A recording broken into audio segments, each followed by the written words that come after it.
What's up, guys? So on this SHOKY Reviews, we're going to take a look at the new RX-78 AN-01 Gundam AN-01 Tristan from Twilight Axis, which is apparently the worst Gundam anime ever, because it's really, really weird and inconsistent. Nobody knows what the heck is going on. So basically all we really know is this is more or less an upgrade to the Alex Gundam from back in the day. But other than that, we don't really know anything. So let's look at the box and see if we can learn anything. So of course you get a good shot of the Alex here, and you got a couple purple Jagans back here with a really weird looking heat sword gun thing. No idea. Got what appears to be snow happening, but it could be just particle effects, because they do have some very nice particle effects coming out of the vents here, all over the sky. So these may not just be chest vents, they might also be thrusters, because that's how that works. No idea. Very nice box art, of course. It says Twilight Axis right there. Now I'm going to go ahead and point this out. It says Twilight in the exact same font as the Twilight movies. That's just weird. Of course, HGUC, because it is. This takes place after Char's Counterattack. You got Bandai 2017 down here. You got all the stuff at the bottom. Let's come down to the bottom. Let's see what's going on here. You got front and rear shot, action shot, and the more action shot. Beam sabers can do things. Yay, Gundam that commands a new story. Not really. Details. You've got a face, and you've got legs, you got feet, you got weapons. Actually, I'm going to go back to the read-up real quick. I'm going to pause here for a second. If you want to read that, go ahead. Okay, so let's go over here. So we've got number 205 in the HGUC line, way up in there. Lots and lots of numbers. BandaiHobby.net. And of course, Gundam Alex. Jesus. Gundam Tristan. Yay for that. Bandai logo. There. Come over here. We can see Twilight Axis read up. Go ahead and give that a quick read. Okay. And then we come over here, and you've got Gunpla, Universal Century. Images for illustrative purpose only. Cool. And then you've got the nice obligatory warnings. Don't stick it to Tristan in your 3-year-old's face. It will give them access. I have no idea. Okay, so come over here. You've got the little toilet poly bag, and you got Bandai, and you got 1,500 yen. Nice cheap kit. And you got 0 to 3-year-olds will cry from it. And the illustration is by Kinoshita Tomotake. That's a new one. But honestly, I really do dig this artwork. It looks really clean. I like it. So, let's go ahead and see, honestly, is this going to be the worst kit of 2017? And yeah, we're going to go ahead and live stream this build, so this should be interesting. If you haven't seen the live streams, go back and check those out. I'll do the card thingy up here if I remember to do so. Well, let's go ahead and hit up that build montage and see how good this is.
Alright guys, so here we have the Atlas actually done and built, and yeah, honestly, I don't understand the hate for it yet.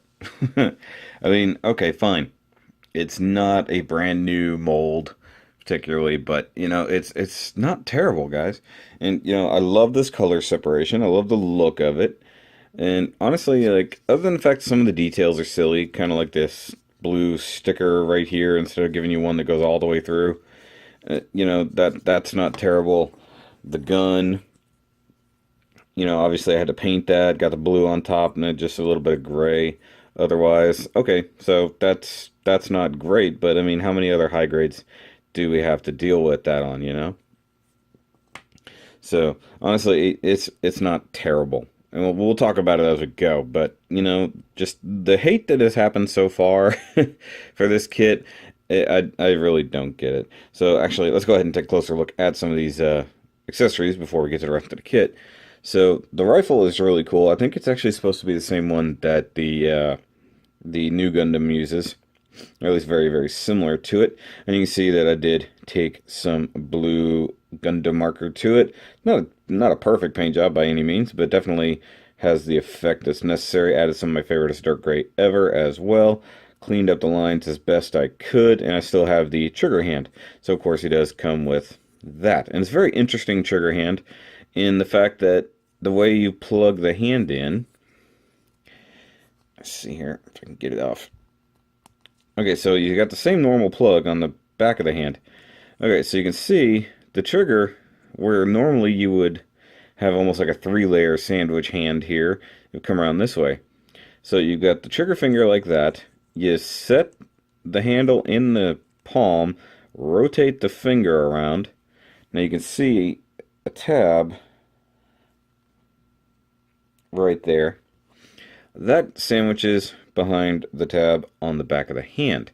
So you want it to be kind of as far back as you can, and then snap it shut, and that will hold it incredibly tight. That's actually a very good design. It's a little weird, but once I got it the first time, it actually made sense. So I really do like it. I like the detail of the gun. Honestly, just pull out some brushes, pull out your Gundam marker, paint the dang thing blue. It's not going to hurt you. And I say fairly certain, it's very close blue. I missed a couple spots here and there, but I don't care. This is actually a blue from the Gundam Seed marker kit. So you can tell it's not dead on perfect, but it's not terrible. It's not the worst matchup of blue there could be. Set the gun down. We do have the shield, which is, you know, it's a fairly quintessential shield. I think the Alex had a complete, you know, or similar but different one. Got some dust on it. I like the nice sections here. Actually, it very much reminds me of the Age 1 shield. Like I said already, you know, they could have done better here. I already put the sticker on there, then I did the Gundam marker. So, you know, that's not great, but it's not terrible. And it does mount to the arm, as we saw. So you've got a couple hooks here. It is on a nice little ball joint.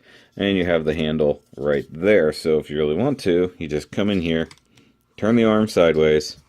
You've got a couple gaps right there. You just slide it over. And then put the hand in the handle. And there we go. Nice and easy peasy. Lemon squeeze. I don't know how the saying goes. Now, if you want, I guess, you can totally pop the back of the hand off, like it just did. And you can ignore the handle a little bit and just have it rotating however. So you can do that number. Of course, it will get a little bit wonky. It's not perfect. It's an interesting design. I wish they had just done a better mount for it, but, you know, it is what it is. So set that off to the side, and yeah, there's like hardly any panel line on it. There's no interior detail except for the gray part, and I like that. It's actually fairly well simple, and it does its job. Now maybe they could have made this a separate piece so that the handle flips down and out of the way. Oh well. Okay, set this back here, and of course you have your little pink beam sabers, which obviously the beam sabers are right there. Very much Mark II style. I think did the Alex have those like that, or did they have them just a little bit different. I don't even know. Haven't built the Alex. Now I'll have to because I've got Tristan. I need the Alex. And they are little two-piece construction. So you've got upper piece, lower piece, and the beam saber goes in like so. Now if you want to put them in the hands, you do have to take them apart. So you just split it like so. The hands are actually square pegs or square holes. So it works out very nicely. And there you can have him holding his beam saber of doom. Nice. And like I said, I really do like the look of this kit. I think it looks perfectly fine. We'll set this right there. And we'll set the accessories aside. Oh, I guess I didn't show off him holding the rifle. You pull the hand out just like that. You know, you just got your normal ball joint. You've got your poly cap there. Straighten out the arm a little bit so you can get the rifle in there. And there you go. Holding his rifle, all nice and neat. He's ready to take down whatever he's taking down in the anime because we don't actually know what's going on. So, I really do like that. It looks good. I do wish I'd nailed the blue paint a little bit, but like I said, it's not a terrible match. And guys, if you're noticing that he's not super shiny, yes, I flat coated it for once. Because once I did the Gundam marker, I wanted to make sure that it would be protected a little bit better. And so I gave this guy a very quick flat coat, so it's not perfect. You know, just ran outside and painted him real quick, because frankly, it was a nice day yesterday. Very good for painting. Alright, so let's take a look at details and stuff like that. I'll go ahead and take him off the stand, which if you guys were watching the live stream, you saw me making the hole for the stand. Now what I had to do, still got plastic shavings falling out. So I drilled the hole out, and in fact, what happened was the interior plastic, the actual plastic of the hips, I drilled a little too far, so the small hole, or the small peg, is not what holds him up. It's actually the base of it. So it actually becomes incredibly sturdy. He's not coming off of that. So if you guys want to do something like that, you know, it's really not hard. I started it with the X-Acto knife, finished it off with a Dremel drill. So I've done that on several kits that needed it so far. But yeah, this guy looks pretty good. Take a quick look at the head. I really like the new head sculpt for him here. I gotta find the camera.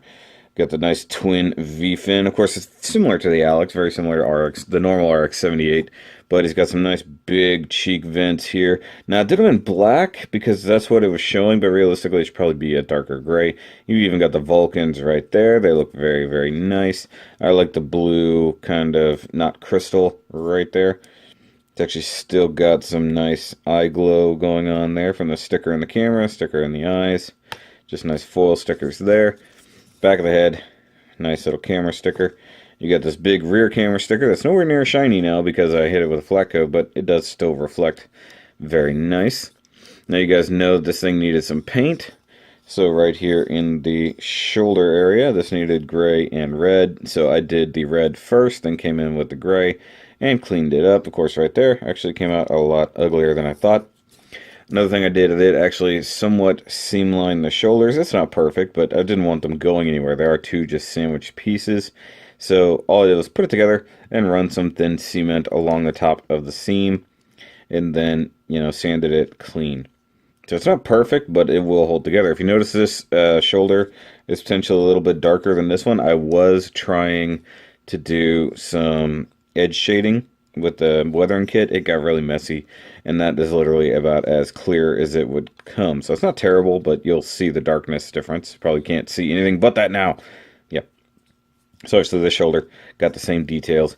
This little spot on the back of the arm, I clearly forgot to clean up. Just gave it some gray paint there.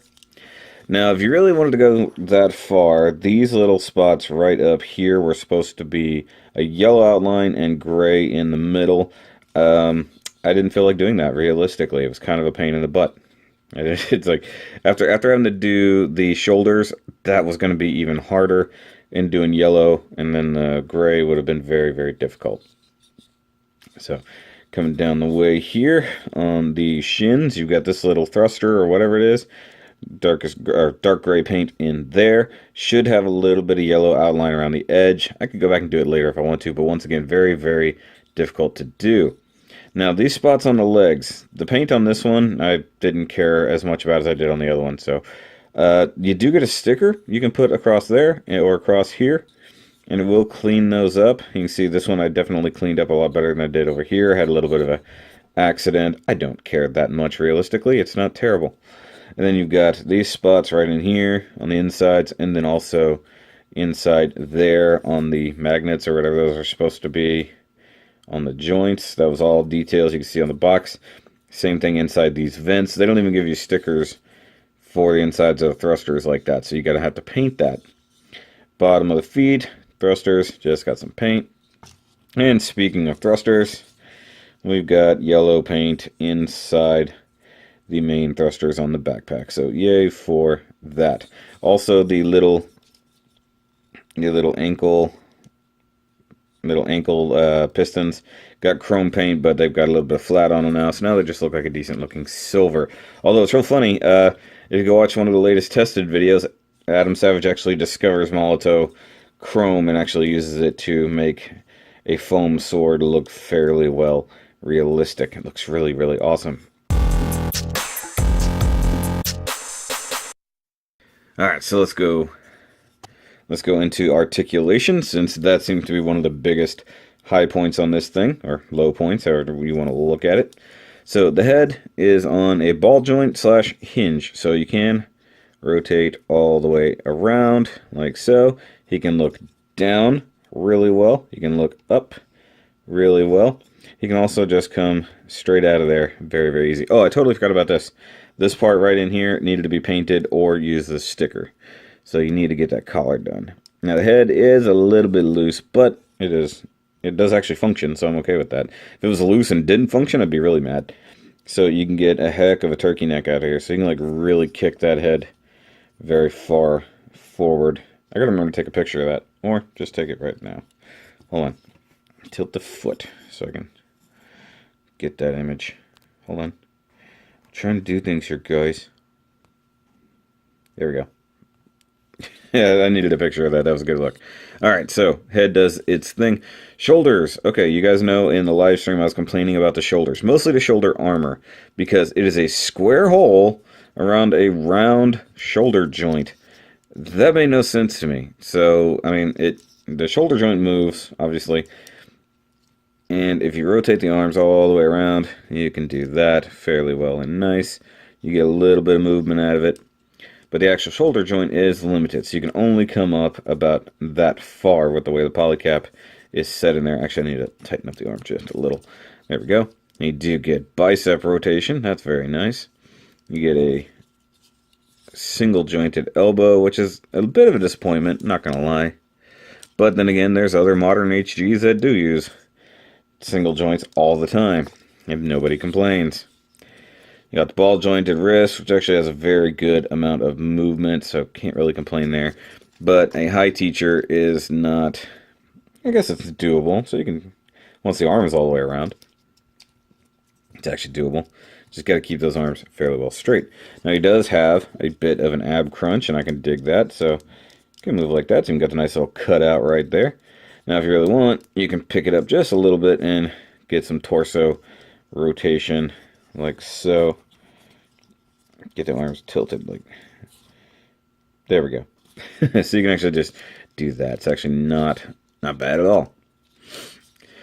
Now the legs are going to be very limited. They are a T-mounted ball joint style down there. You guys know that always annoys me, but hey, you can't all be amazing IBO kits. So one problem is you can push the leg forward, but you're only going to get maybe not even 30 degrees. The front skirt design is one of the dumbest things I've ever seen. It's not even like the ball joints or anything like that we would see on a newer kit. It's a straight bar across the middle, so one, you can't cut it to make it flap. But it's so close to the actual body right there that the skirt hits before it can clear anything. So I mean, I guess one solution would be to trim down the interior piece right here, or the top of this, to actually get it to get out of the way of the leg. So, but I mean, it goes only forward about that much. He's not getting a whole lot of big steps. So you do get a double jointed knee, but not by much. So the top joint is limited right here.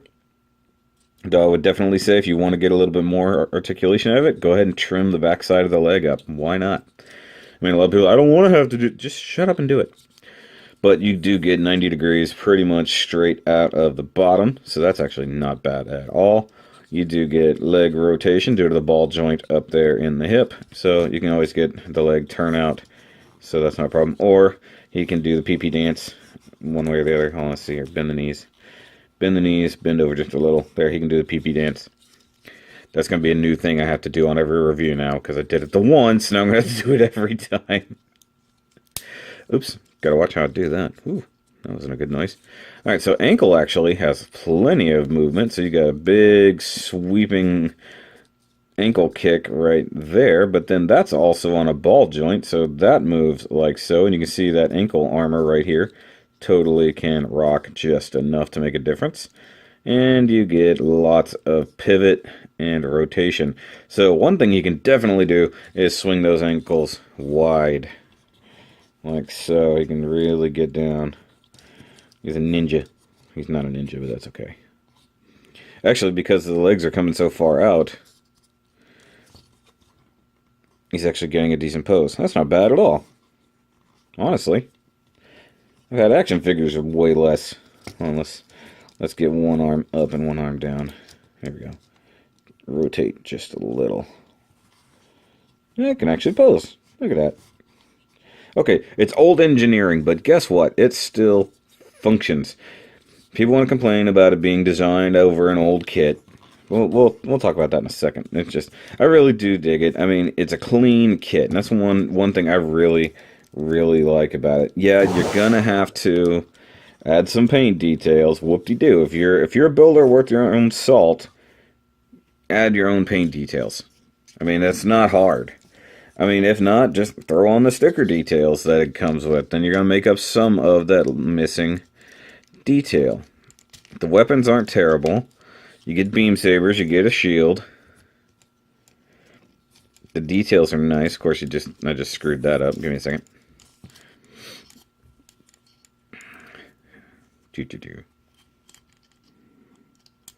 I'll cut all this out.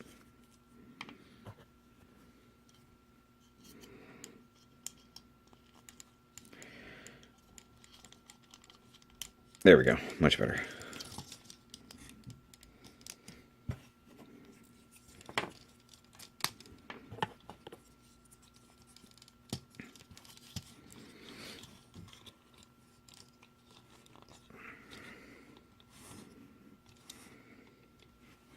Okay, so as I was saying, just you can do your own paint details, no big deal. And it comes with extra parts left over from the Alex. So realistically, if you wanted to use different thruster vents down here, you could probably use the ones that came from the Alex. If you wanted to use different chest vents, I believe you could probably use those different ones as well. He has a different machine gun he totally comes with. You could use it, because I don't see there is any reason why Tristan couldn't use it if he wanted. The rear thrusters, it comes with the old ones from the Alex. I don't believe you could reuse those, but hey, if you want to customize it, why not? You've got excess parts.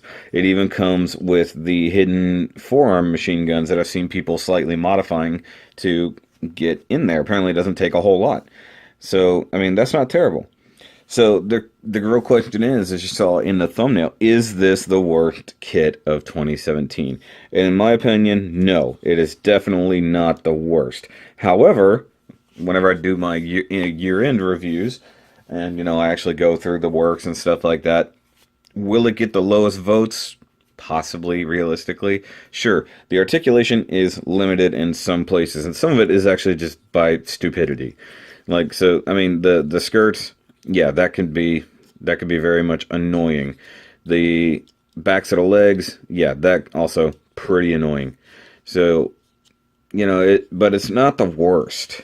I mean, like, realistically, like, for the kit itself, for the way it builds and everything like that, the way it looks, I love the neat and clean simplicity of it. I just scrape it up right there with the shoulder, but that's okay. it's actually very, very clean. I like a good, straight, clean kit. It doesn't have a ton of panel lines. I like that. It's not overly loaded with gimmicks, which makes it good. It's actually fairly well simple. Think of it like a very stripped down but good to drive car. I mean, like, okay, so an old school Monta Miata, even though it's a really weird analogy, think about it that way. It's a very simple car. Very minimal interaction with anything. You get a manual transmission, very good. The radio works, the steering is good. No electric top, you just put it down whenever you need to. You put your foot down and the car goes. Very simple, very clean, very neat, very effective.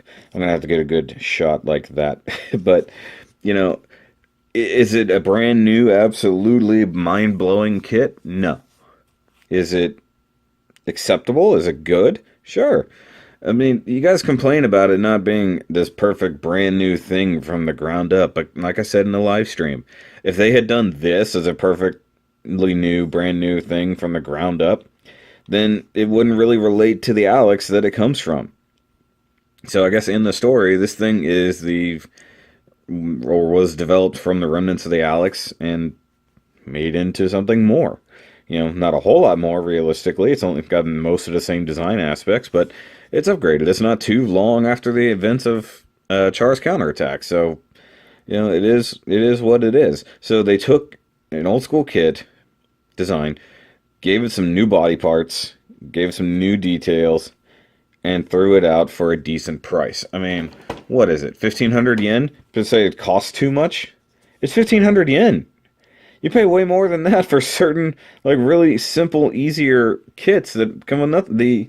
The local type Gundam is $20, $22, in fact, in most places. And it, even though it's very nicely articulate and all that stuff like that, is it more than this? No, not by any means.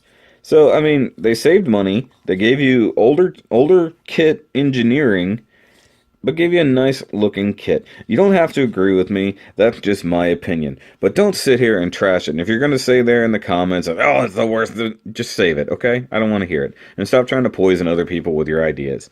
It's a good kit. If it was garbage, I would call it garbage.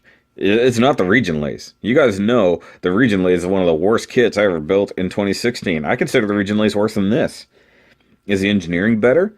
More modern? Sure. But it's a worse kit by any means. This is actually a very good kit for what it is. And you have to look at it for what it is, not for what you think it should be. And that's the thing that a lot of people always have the difficulty with. Well, I think it should be this. Well, that's not what it is. So you're going to hate on it for what it isn't? Love it for what it is. Don't hate it for what it isn't. That's just good relationship advice. But I'll catch you guys on the next review. As always, I want to thank my patrons because you guys are awesome. And go check out Backstep's channel if you haven't, because he does really cool stuff over there. He shows off his techniques, and he's working on a really cool custom unicorn right now. And, yeah, we got some other stuff coming up at some point, I guess. I don't know. Things happening. But remember, as always, guys, it's not the worst kit. And keep on building.